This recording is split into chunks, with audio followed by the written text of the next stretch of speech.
안녕하세요. 이가피 교수의 신간읽기입니다.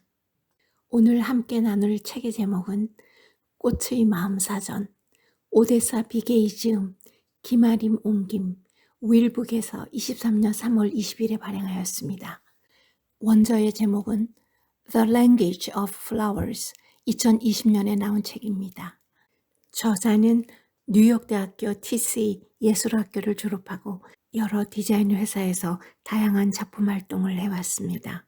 이 책을 선택한 이유는 봄이 되니까 꽃에 대한 책을 읽고 싶었습니다. 이 책의 구성은 50가지 꽃의 그림과 함께 꽃말과 여러 가지 사연, 시들이 들어 있습니다. 서문부터 잠깐 볼까요? 이 책에 등장하는 꽃들은 그간 관련된 시나 주석과 함께 그림으로 묘사되는 경우가 거의 없었다. 개인적으로는 꽃말 해석의 모순점 또한 실망스러운 부분이었다. 그러기에 하퍼콜린스 출판사 편집자가 현대판 꽃말 사전 집필을 제안했을 때 나는 정원사이자 사파가로서 그 기회를 놓치지 않기로 마음먹었다. 나는 우선 꽃꽂이와 정원 가꾸기에서 오늘날까지도 오랫동안 인기를 누려온 꽃 50가지를 선정해서 연구했다. 그러나 과거의 자료들 사이에는 모순점이 한두 개가 아니었다.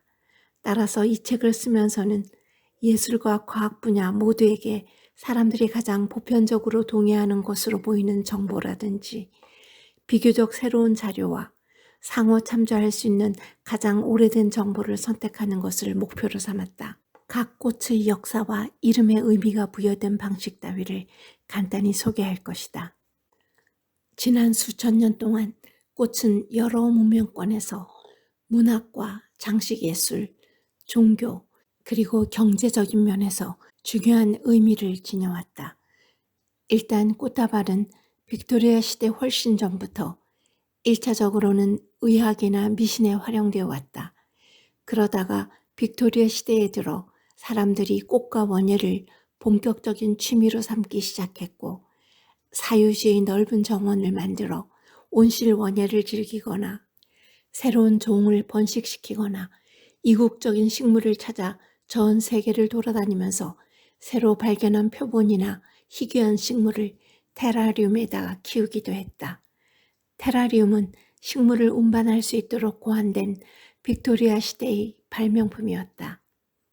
꽃말에 대한 관념이 유럽에 처음 들어오게 된 계기는 18세기 초 영국의 기조기자 시인이었던 메리 워틀리 몬테기의 편지를 통해서였다. 터키 주재 영국 대사인 남편과 함께 터키에 머물렀던 동안 터키 궁중의 여인들이 바깥 세상과 소통하기 위해 사용한 꽃들에 대한 이야기를 편지에 적어 보냈다고 합니다.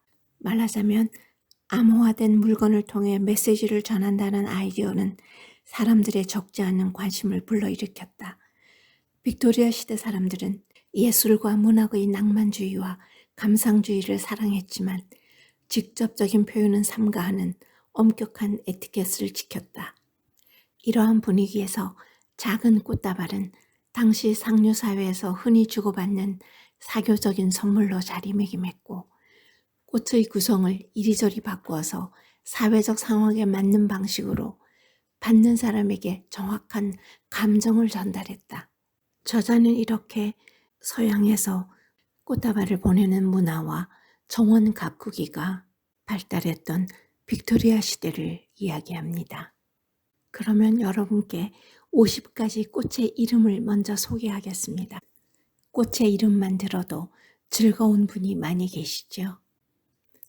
아카시아, 철쭉, 미나리 아제비, 칼라베캅, 동백, 카네이션, 벚꽃, 국화, 수선화, 달리아, 데이지, 물망초, 디기탈리스, 푸쿠시아, 제라늄, 히비스커스, 인동덩굴, 히아신스, 수국, 붓꽃, 저스민, 라벤더, 라일락, 백합, 은방울꽃, 연꽃, 목련, 마리골드, 나팔꽃, 한련화, 나이트쉐이드, 협죽도, 난초, 펜지, 모란, 페리윙클, 페랭이꽃, 양귀비, 붉은 토끼풀,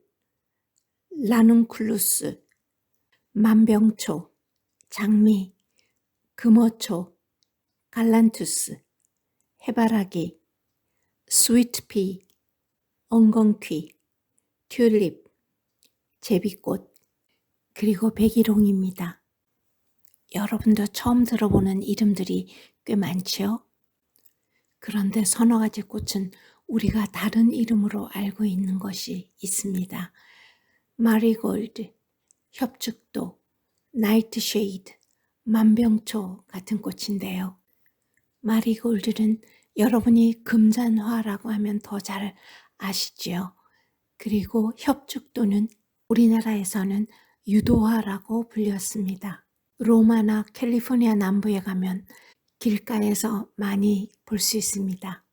그 다음 진실이라는 꽃말을 가진 나이트쉐이드인데요. 이건 우리가 어릴 때 따먹어 본 적이 있는 까마중이라는 식물이에요. 작고 하얀 꽃이 지고 나면 송이송이 연한 녹색의 열매가 달리고 그것이 까맣게 익으면 우리가 따먹곤 했습니다.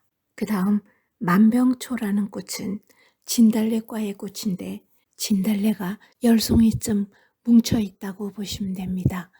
영어로는 로도덴드론, 시애틀이 있는 워싱턴주의 주화입니다.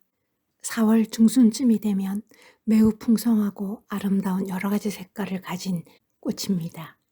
그럼 지금부터 우리에게 익숙하지 않은 이름들의 꽃을 보겠습니다. 디기탈리스라는 꽃은 간절한 바람이라는 꽃말을 가지고 있는데요. 영어로는 여우장갑이라 불립니다. 폭스글러브, 긴 꽃대에 종 모양으로 생긴 꽃들이 꽃대 밑에서부터 마주보고 쭉 피어서 올라갑니다. 여러 가지 아름다운 색깔들이 있던데요. 우리나라 화원에서도 많이 볼 수 있습니다. 그 다음 후쿠시아라는 꽃을 소개할게요. 후쿠시아는 1696년 프랑스의 수도사이자 식물학자였던 샤를 플리미에 의해 카리브해에서 발견되었다. 그는 독일의 저명한 의사이자 식물학자였던 레오나르트 푹스를 기리기 위해 그의 이름을 따서 이 식물의 이름을 지었다. 후쿠시아는 프랑스의 정원에서 굉장한 인기를 누렸다. 붉은기가 도는 선명한 분홍색의 꽃받침과 짙은 보라색 혹은 흰색의 꽃잎을 가진 이 식물의 오묘한 외양에서 후쿠시아색이라는 색상이 비롯되기도 했다. 창문에 매달린 바구니를 보기 좋게 장식하려면 이 꽃이 안성맞춤인데요. 여러분도 보시면 금방 알 수 있습니다. 다음으로 히비스커스라는 꽃은 하와이나 남부 캘리포니아에서 많이 볼 수 있는데요. 꽃 모양은 무궁화와 똑같은 모양이지만 색깔이 아주 붉고 꽃송이가 매우 큽니다. 그래서 저는 한때 어머 저거는 미국 무궁화인가 봐 이렇게 생각한 적이 있어요. 다음으로 페리윙클이라는 꽃인데요. 저는 정말 처음 보는 꽃이었어요. 페리윙클은 5개의 푸른 보라색 꽃잎을 가진 작은 꽃입니다. 옛날부터 여러 가지 약효를 가진 것으로 사용되었다고 합니다. 다음으로 라눈쿨루스를 소개하겠습니다. 이 꽃은 여러 세기 동안 재배되어 온 초원의 야생화다. 블루밍데일이나 데콜로트 자이언트 같은 몇몇 품종은 모란과 비슷한 커다란 겹꽃을 피우는 것으로 유명하다. 겉모습이 더 풍성해 보이고 색이 다양하기 때문에 이 품종은 원예업자들에게 훨씬 더 인기가 있다. 이 꽃도 여러분이 그림을 보면 금방 아실 텐데요. 함박꽃과도 닮았습니다. 다음에는 갈란투스라는 꽃을 보겠습니다. 갈란투스는 우유를 의미하는 그리스어라고 해요. 영어 이름은 스노우드랍입니다. 이 꽃은 수선화와 가까운 친척이고 겨울이 지난 눈밭에서 가장 먼저 올라와서 고개 숙인 긴 종 모양의 하얀 꽃을 피웁니다. 한련화도 그림을 보여드리면 금방 아실 텐데요. 주홍색의 꽃잎이 5개이고 식용 가능한 꽃이라고 합니다. 그럼 마지막으로 우리가 잘 아는 꽃들의 새로운 이야기를 해보겠습니다. 동백꽃을 좋아하는 사람들은 꽤 많았지만 코코 샤넬만큼 그 우아함을 의인화한 사람은 없었다. 샤넬이 이 꽃을 어떻게 좋아하게 되었는지에 대해서는 여러 가지 설이 있다. 샤넬은 이 꽃이 향기가 없다는 걸 가장 마음에 들어 했다고 한다. 자신의 향수인 샤넬 넘버 5를 방해하지 않으면서 재킷에 꽂을 수 있기 때문이었다. 다음은 달리아 얘기입니다. 멕시코가 원산지이면서 국화과에 속하는 달리아는 16세기에 스페인에 소개되었는데요. 멕시코에서는 달리아의 뿌리가 냄새가 나고 쓴맛이 있기는 해도 여러 가지 약효가 있다고 하였다. 달리아의 덩이줄기는 감자와 비슷하게 생겼으며 오악사카인들은 오늘날에도 이 덩이줄기를 요리에 사용한다고 한다. 오늘날의 달리아는 결혼식 부케에서 장미나 모란보다 우아함의 격을 한층 더 높여주는 소재로 사용되기도 한다. 마지막으로 백일홍 이야기를 해볼까요? 백일홍은 국화과에 속하며 주로 건조한 초원에서 자라는데 원산지는 아메리카 대륙이다. 16세기 스페인 사람들은 이 꽃을 악마의 눈이라 부르며 꺼려했던 탓에 18세기 초가 되어서야 유럽에 전래되었다. 백일홍은 튼튼하고 재배하기 쉬운 식물로 큰 어려움 없이 교배해 잡종을 만들 수 있어 빅토리아 시대의 인기를 끌었다. 그런데 왜 결핍이라는 꽃말을 갖게 되었는지는 분명하지 않다. 오늘날 백일홍은 재배가 쉽고 꽃의 색이 선명하며 나비를 잘 끌어들인다는 특성 때문에 여전히 환영받는 식물이다. 백일홍은 우주에서 실제로 피어난 최초의 진짜 꽃이기도 하다. 나사에 따르면 2015년 11월 16일 우주 공간에서 백일홍의 성장이 시작되었고 석 달 후에 처음 핀 꽃이 카메라에 담겼다. 이 실험은 과학자들이 화성 탐사를 착수하는 과정에서 지속 가능한 식량 생산과 작물 재배 기술 습득을 목표로 한다. 꽃에 대해 더 많은 이야기와 문학 작품을 감상하시려면 이 책을 읽어보시기 바랍니다. 이 책을 읽고 나면 우리의 삶 어딘가에 꽃으로 가득 채워질 빈 페이지가 분명 있음을 알게 될 것입니다. 저도 오늘 꽃치자가 나왔는지 보러 가려고 합니다. 감사합니다.